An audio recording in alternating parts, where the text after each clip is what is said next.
Olá, sejam bem-vindos à sala. Olá, Andresa. Olá, Larry. Olá, seja muito bem-vindo na sala.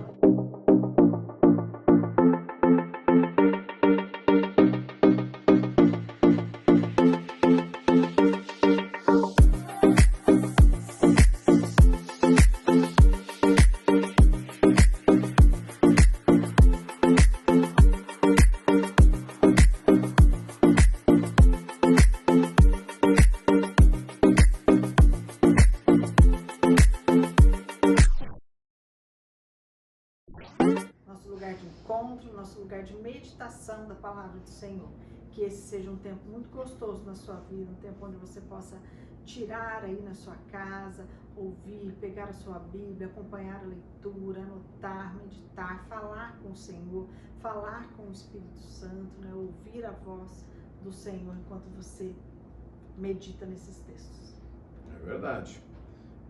E eu quero pedir para vocês que preparem aí suas canetas, seus lápis, sua Bíblia, né? Vamos anotar. Qualquer dúvida é só vocês enviarem para a gente vai estar respondendo, né? Vamos aprender um pouquinho mais do que a palavra de Deus tem nos ensinado Isso aí. a cada dia, né, Andressa? Vamos lá então.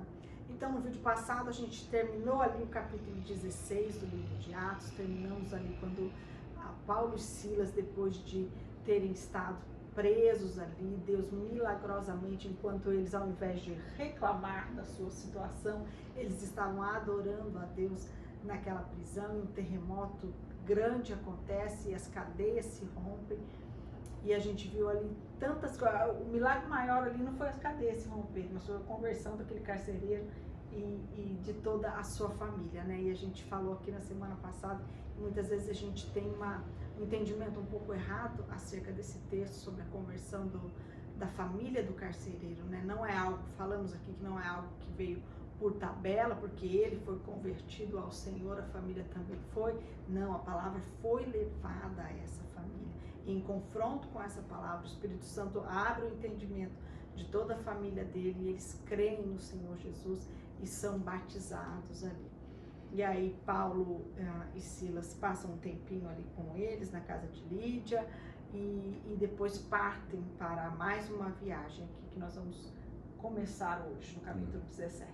E o entendimento que a gente tem a respeito de tudo isso também que passou é de que nós, independente de onde nós estejamos, né? Porque Deus, nesse caso de Paulo e Silas, fez uma situação e tal que eles fossem inclusive lá para que esse carcereiro e a sua família pudessem ouvir da palavra de Deus, né? Mas eu creio muito, Andresa, que independente de onde nós estejamos, né? Ou você está no ônibus, ou você está na parada de ônibus, ou você está num escritório, ou você está no mercado, no caixa do mercado, aonde você estiver no teu trabalho, ele é um lugar que Deus dá oportunidade para nós falarmos da palavra de Deus. E nós temos que ter entendimento, né? E estar atento para que Deus fale conosco, para que a gente possa transmitir a palavra de Deus independente de onde a gente esteja. A gente muitas vezes, Andresa, acha assim, não, eu falo de Jesus na minha célula, eu falo de Jesus lá na salinha da igreja, eu falo assim. Gente, nós temos que estar preparados para falar de Jesus em qualquer momento, no elevador, na garagem, não importa, aonde nós estivermos, nós temos que falar de Jesus para as pessoas e estar atento para que Deus nos dê a revelação da forma da gente falar, né, Andresa? De como a gente falar, porque cada uma pessoa tem uma forma, tem um jeito de você começar a falar com essa pessoa. Paulo está nos mostrando aqui muitas estratégias que ele já usou. Estratégias, exatamente. Aprendemos muito com ele, né? A forma, onde, né? Lá eles foram, vocês viram que no capítulo passado, Andresa, no versículo passado, eles estavam lá, foram orar, né, num lugar e dali as pessoas começaram a ouvir e foram pregando e assim por diante. É assim que nós temos que entender. Não existe lugar preparado, é o quartinho, não. Aonde a gente está. Eu até quero dar um testemunho, Andressa, aproveitando, né? Aconteceu comigo uma vez um caso muito interessante. Eu fui numa loja e estava comprando um material numa loja com uma moça e em cima da mesa da moça tinha uns vidros assim de remédio com faixa preta, né? E eu digo, meu Deus, né? O que essa menina, uma menina jovem, não sei quantos anos tinha, mas devia ter uns 20, no máximo uns 23, 24 anos. Eu digo, mas o que é esse remédio? Ela, não, eu tomo, ela falou, eu tenho um problema seríssimo de dor de cabeça. Eu tenho um problema seríssimo, é uma coisa crônica que eu tenho, ela falando pra mim, né? Digo, meu Deus. E aí o Espírito Santo falou no meu ouvido, Andressa, naquele momento, sabe? O Espírito Santo falou pra mim, ora por ela. Meu Deus, quando eu ouvi isso, eu olhei pro lado, olhei para as pessoas, digo, e agora? Eu vou fazer o quê? Como que eu vou orar com essa menina? Não sei quem é. Não conheço, nunca vi. Nunca tinha entrado naquela loja. Como que eu faço? O Espírito Santo ora por ela. Gente, eu criei coragem. Eu falei, digo, moça, você me dá licença, mas eu quero orar por você sobre essa dor de cabeça tua. Eu não posso ver, eu falei para ela, uma menina com essa idade igual a você, tá dependendo de um remédio tarja preta. Isso é uma coisa que não tem alguma coisa errada, eu falei para ele. E o Espírito Santo colocou no meu coração para mim orar para você. Eu posso orar para você? E ela disse, pode. E eu peguei nas mãos delas nas mãos dela e orei. Orei, coloquei na presença de Deus, terminou, foi um alívio para mim de ter conseguido fazer aquilo. E assim passou. Continuei lá, terminei tudo, as obras e tal. Gente, na semana seguinte, uns 10 dias depois, quando eu voltei lá, a menina falou pra mim que acabou o problema dela.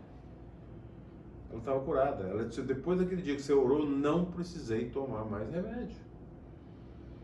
E aí eu me perguntei na hora, digo, Senhor, obrigado. Eu agradeci a Deus, porque o que eu pensei, Andresa? Digo, imagina se eu não tivesse ouvido. Sim, estar o Espírito sensível, Santo, não né? estivesse sensível ali. Por isso que eu falo, então, não é só orar, não é falar de Deus, às vezes o Espírito Santo vai chamar você em todos os lugares, e nós temos que fazer. Eu conto esse testemunho para fortalecer a fé de todo mundo, para que nós possamos entender que o Espírito Santo, ele age em todos os momentos. Eu não soube mais sobre essa moça, eu não soube sobre a vida dela, se ela se converteu ou não. Falei para ela de ela ir para uma igreja, de ela conhecer, se aprofundar mais na palavra. Fiz a minha parte. E o resto eu tenho certeza que o Espírito Santo fez. Por isso eu entendo, Andressa, que nós devemos, em todo o lugar, falarmos da palavra de Deus. É isso mesmo. E a gente vê aqui, né, como Paulo e seus companheiros aqui, eles foram direcionados, orientados pelo Espírito Santo para onde ir. Vemos que o Espírito Santo não os deixou ir para onde eles queriam, né? E também, além de serem orientados de onde ir pelo Espírito Santo, eles também tinham discernimento espiritual para fazer as melhores escolhas, para ter a estratégia de como levar essa obra missionária nesse lugar onde o Espírito Santo os tinha levado. E assim deve ser a nossa vida, nós temos que estar buscando essas estratégias em Deus, como a gente já viu aqui Paulo falar para pessoas totalmente diferentes, de etnias diferentes, de raças diferentes, de condição social diferente, em lugares completamente diferentes, com estratégias diferentes.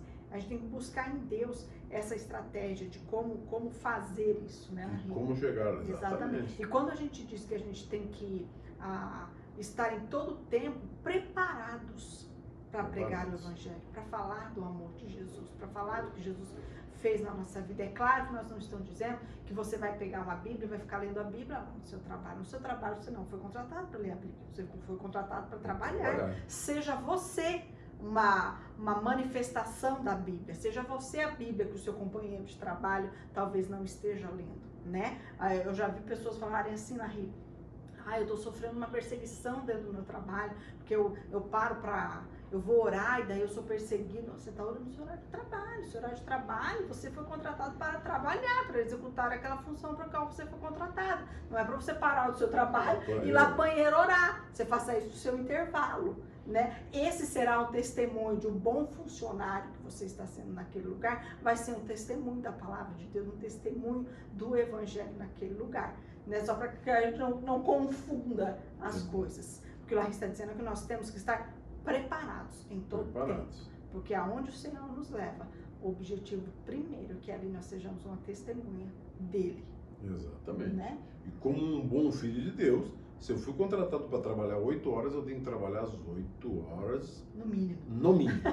Essa é a grande verdade. É isso aí. Vamos lá então, capítulo 17, vamos entrar aqui então no 17. Então Paulo e Silas estavam ali, ficaram com os irmãos depois de tudo aquilo que aconteceu, passaram um tempinho ali com eles e depois partiram, porque tinha novos lugares para serem alcançados ali, né? Capítulo 17 então, verso 1. Tendo passado por Anfípolis e Apolônia, Paulo e Silas chegaram a Tessalônica, onde havia uma sinagoga de judeus. Paulo, segundo seu costume, foi procurá-los e por 3 sábados discutiu com eles a respeito das Escrituras, expondo e demonstrando ter sido necessário que Cristo padecesse e ressuscitasse dos mortos. Paulo dizia: este Cristo que eu anuncio a vocês, este Jesus que eu anuncio a vocês é o Cristo. Então olha aqui a estratégia de Paulo, né? Ele passa por 2 cidades menores ali, ele não para nessa cidade, o texto nos dá a entender isso, que ele não para nessa cidade, e ele vai a Tessalônica, que era uma cidade maior, uma cidade de cerca de 200 mil habitantes naquele lugar, já era gigante. Era gigante para a época, né? Era um centro comercial muito importante, e Paulo sabia que o cristianismo chegando naquele lugar, ele ia ser difundido com muito mais agilidade, com muito mais rapidez, né? Mais uma vez, né, Andresa, quando nós lembramos do que eles passaram ali para trás, né, e já estavam eles lá seguindo, levando o evangelho, né, independente, e talvez assim, eu acho que eles nem pensavam, né, vamos pregar lá, será que vamos apanhar de novo, ou coisa parecida? Não. Você vê que eles não comentam nada sobre isso, eles estão indo e levam a palavra e não acabou. Desistiram, né? Não foram persuadidos a desistir, né? Por causa de tudo isso. Nós temos que aprender muito com isso, Andressa. Muito. Porque assim, meus amados, eu acho muitas vezes, Andressa, você está levando a palavra para uma pessoa e essa pessoa não entende, né? E de novo você vai, conversa, mostra, e essa pessoa não entende. Aí na terceira vez você vira as costas e não quer mais saber, né? Nós temos que persistir. Não é nós que vamos salvar essa pessoa. Ou convencer alguém de qualquer coisa. É a palavra de Deus. E esses 2 aqui, eles estão lá, firmes, indo, passaram por essas cidades, chegaram em Tessalônica e estão começando a pregar a palavra. E o importante, a palavra, né, Andressa? Esse é o importante, né? Então Paulo chega ali, ele procura, como sempre ali, a estratégia primeira de Paulo é ir pregar, a levar o evangelho a uma sinagoga. E por Tessalônica ser uma cidade tão comercialmente falando muito importante na região, né? Não era um lugar judaico, não era um lugar. Eles estavam agora na Macedônia, eles tinham saído dali, né? Do seu lugar, do seu habitat natural ali. Como é que tinha judeus naquele lugar? Como é que tinha uma sinagoga naquele lugar, né? Exatamente por isso, por Tessalônica ser um ponto comercial muito importante, uma rota de comércio muito importante. Então, possivelmente, muitos comerciantes judeus se mudaram para essa região, para o seu trabalho, para fazer o seu comércio ali. E ali criou-se uma sinagoga. E Paulo usa dessa estratégia que a gente vem vendo ele fazer desde lá do início, né? De chegar primeiro em uma sinagoga para falar desse evangelho. E eu acho muito interessante aqui, Larry, que tem 3 verbos aqui que Lucas usa para relatar essa pregação de Paulo nesses 3 sábados que ele fica com eles ali ministrando a palavra de Deus. Ele diz arrazoou ou discutiu nas outras versões, depois ele diz demonstrou, expôs e demonstrou. Olha que interessante, né? O arrazoou aqui, o discutiu, né? Isso significa que Paulo estava ali conversando com aquelas pessoas acerca do Evangelho de Jesus. Ele estava mostrando, a ideia no original dessa palavra é que ele estava expondo falando para aquelas pessoas, dialogando com elas através de perguntas e respostas, sabe? Usando de argumentos ali, Sim. mostrando o que aconteceu, o que ele estava falando, onde está aquilo. Aí o texto do Lucas nos diz que ele expôs, né? Que ele explicou. O que é expor? Explicar o evangelho à luz daquilo que aquelas pessoas que estavam ali dentro da sinagoga já conheciam, que era o quê? Lá o Pentateuco, que era o livro das profecias. Então tudo que eles já conheciam, Paulo ia trazendo, ia mostrando para eles o que aconteceu. Ele ia ali demonstrando para eles quem era Jesus, por que esse Jesus que ele estava trazendo era o Cristo. A gente tem que entender assim, essas pessoas, elas estavam sim esperando pelo Messias, mas não era esse Messias sofredor que eles queriam ver, né? Não era esse Messias que foi para a cruz. A cruz era algo humilhante para um judeu, né? Uma morte de cruz era uma morte humilhante. O nosso Messias não é esse que foi na cruz. Então Paulo entra nesse lugar e sábado após sábado ele vai demonstrando isso, ele vai expondo, ele vai explicando, ele vai arrazoando, discutindo com as pessoas acerca disso. Então ele pega ali os textos, por exemplo, o texto de Isaías, e ele vai, olha, tá vendo isso que está escrito aqui? Aconteceu.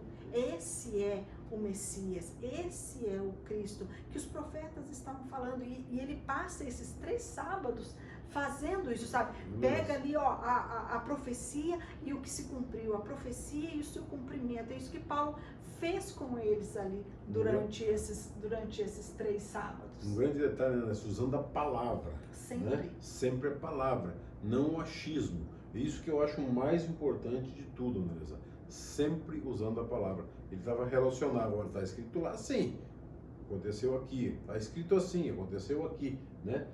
Porque quando você faz assim, a gente não tem. O resultado vai vir realmente, porque o Espírito Santo vai agir no meio do povo. Não Por exemplo, dúvida, eles podiam estar... Eu imagino que essa foi uma das perguntas ali dentro daquela sinagoga. Mas como que esse que você disse que é o nosso Messias morreu na cruz? E aí Paulo pega lá os textos e vai mostrar, olha, sem derramamento de sangue não há salvação. E Paulo vai fazendo essa ida e vinda, né, com os textos. Pega lá os rolos lá e começa a ler. Não, olha, isso aqui precisava acontecer.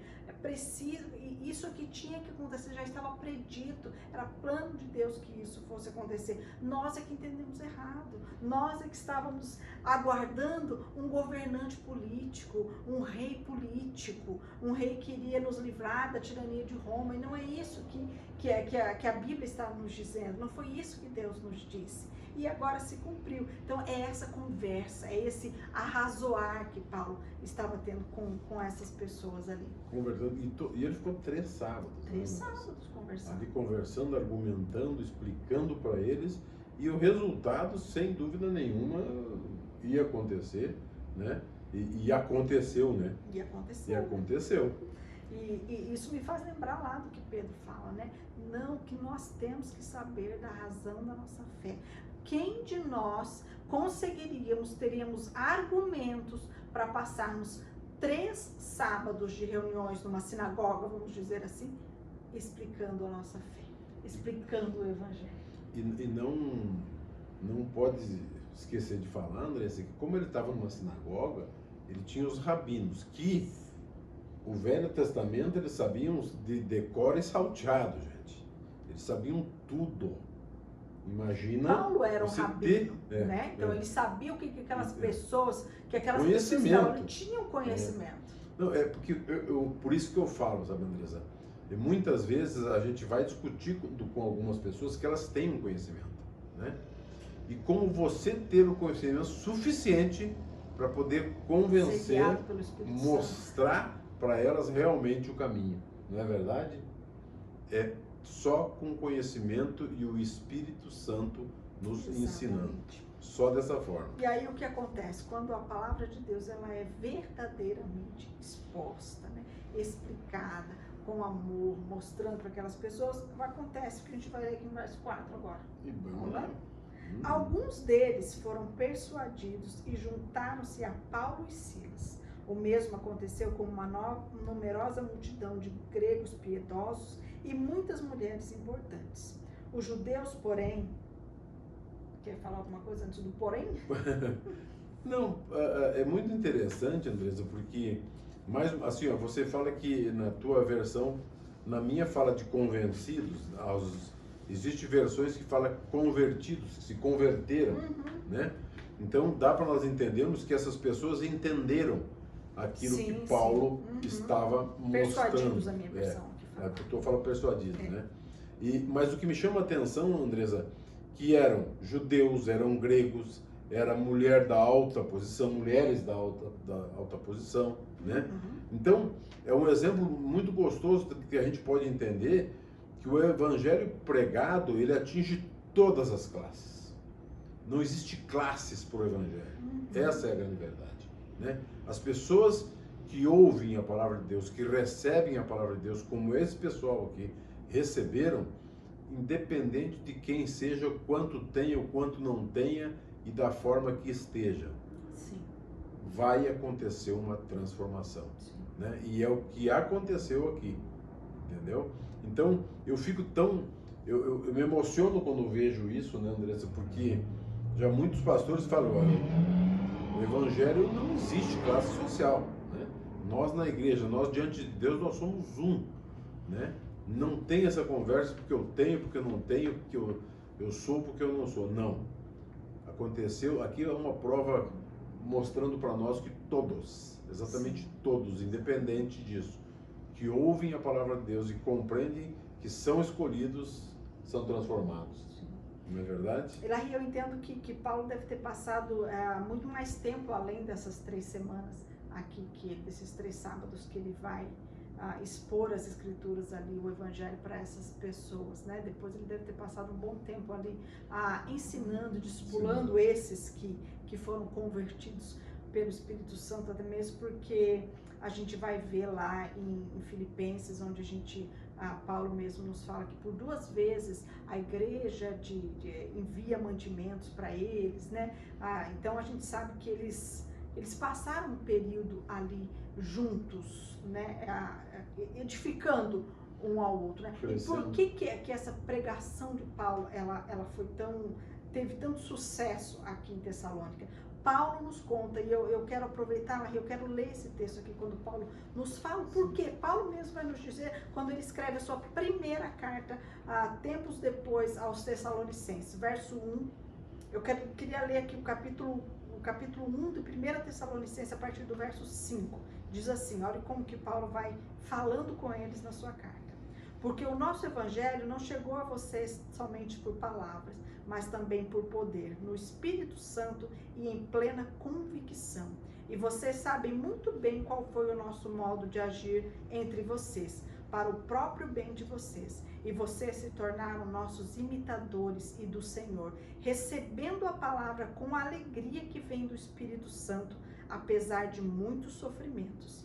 Assim, vocês se tornaram modelo para todos os crentes na Macedônia e na Acaia, porque a partir de vocês a palavra do Senhor repercutiu não só na Macedônia e na Acaia, mas a fé que vocês têm em Deus repercutiu em todos os lugares, a ponto de não termos necessidade de dizer mais nada a respeito disso.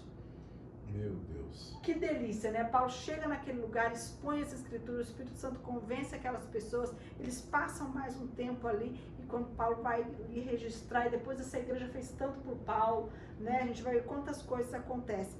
Por que isso? Esse é um tema, Larry, que eu gostaria muito de falar aqui. Daqui a pouco a gente vai ver o que acontece com a pessoa que hospedou Paulo ali em Tessalônica. E nós precisamos entender que quando nós somos convertidos ao Senhor Jesus, quando nós nascemos de novo, o Senhor nos dá uma nova vida em uma família. Nós nascemos de novo em uma família. E o povo de Deus, ele é uma família. E esse povo de Deus, eles têm que estar reunidos em famílias. A ligação, que é o religare da religião que acontece quando nós conhecemos ao Senhor Jesus, quando o Senhor nos encontra, ela não é só vertical, ela é horizontal. Nós não podemos nos esquecer disso, Larry. O Senhor nos insere na sua família, e nessa família há muitos irmãos. Nós não podemos nos esquecer disso. Não há cristão sozinho. Não tem alguém que seja transformado pelo Senhor, que vai viver sozinho. Deus não nos criou para estarmos sozinhos.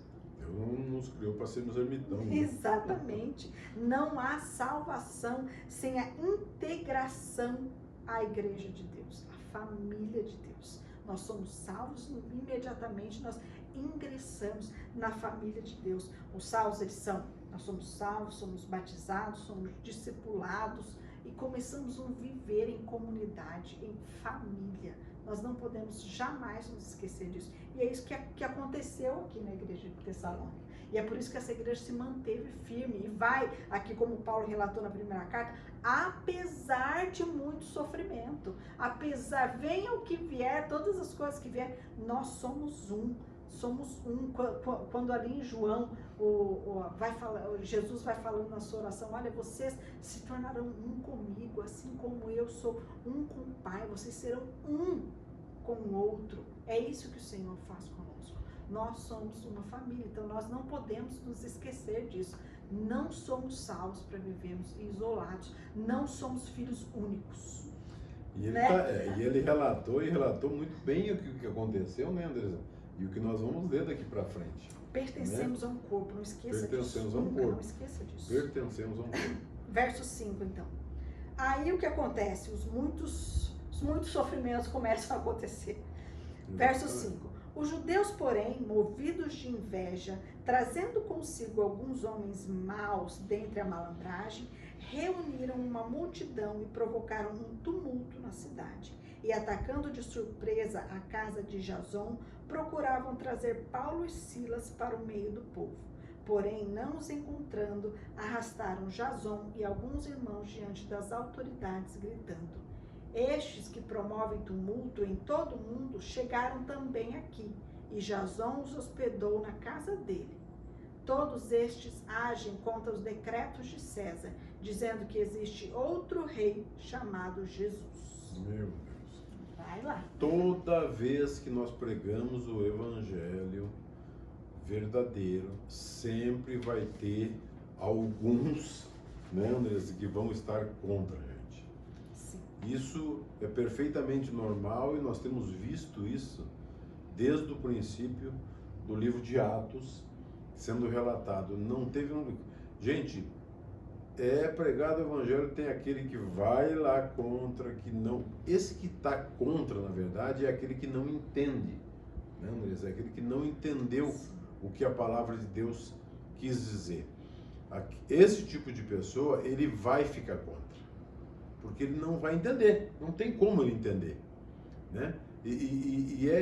É uma verdade que se fala o tempo todo, e é bíblico entender que quando você prega, você vai ter pessoas que vão se levantar contra.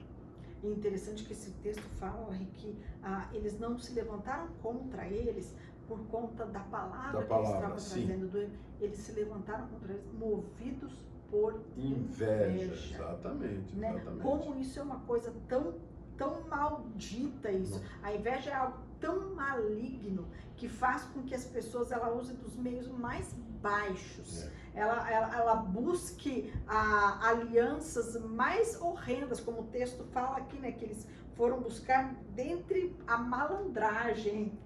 Né? Eles foram buscar em pessoas maus. Eles buscam, a inveja faz com que você busque métodos perversos, se alia às pessoas malignas para defamar, para tirar eles do foco, para tirar realmente eles do foco, né, Andresa? Mas como sempre o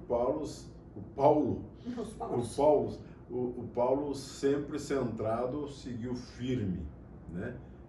Entendendo o propósito dele, né, Andresa? E essas coisas não atrapalharam ele, né? Uma coisa interessante ali, Andressa, que eles falam, né, que aqueles que têm causado transtorno no mundo todo agora estão aqui perturbando. E dá pra gente entender também que o evangelho está sendo pregado já em muitos lugares, sim, né? Sim. Em muitos lugares, não só ali.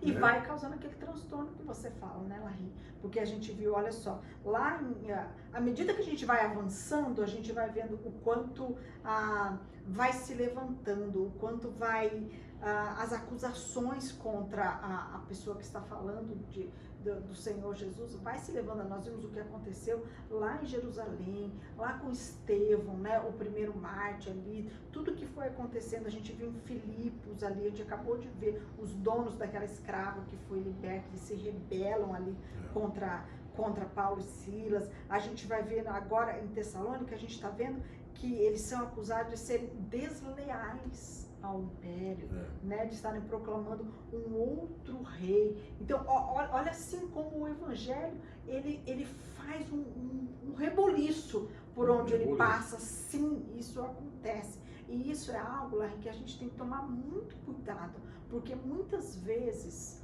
nos tempos em que nós estamos vivendo, aquele povo que era para ser conhecido aqui como Paulo e Silas, estão causando reboliço em todo mundo ali, né, como Larry estava dizendo, que em muitos outros lugares existiam pessoas falando da palavra de Deus e causando todo esse reboliço. Hoje a gente quer ser politicamente correto, hoje a gente quer estar de bem com todo mundo, hoje a gente quer tudo bem, deixa assim, tá tudo ok. Veja que Paulo e Silas aqui, eles não estão, o reboliço que eles falam aqui, que a pregação do evangelho estava causando todo mundo que chegou em Tessalônica, não é porque Jesus te ama. Não era isso que Paulo e Silas estavam falando. Eles estavam dizendo para essas pessoas aqui que não, você não vai se curvar diante de César, porque o único rei é Deus. O único e soberano rei é quem você tem que ser. Ele é maior que César. Era isso, a pregação levava-os a entender isso, que não, eles não iriam fazer isso. Então isso causava um rebuliço. E hoje, muitas vezes, a gente não quer falar, porque isso aí não vai ser mal visto. Vai ser mal visto, exatamente. Tem muita coisa que a gente tem que aprender com o evangelho, né, Andressa? Eu fico feliz, nós estamos chegando no nosso horário de novo. E cada dia mais a gente aprende e eu fico maravilhado em aprender e entender de tudo isso.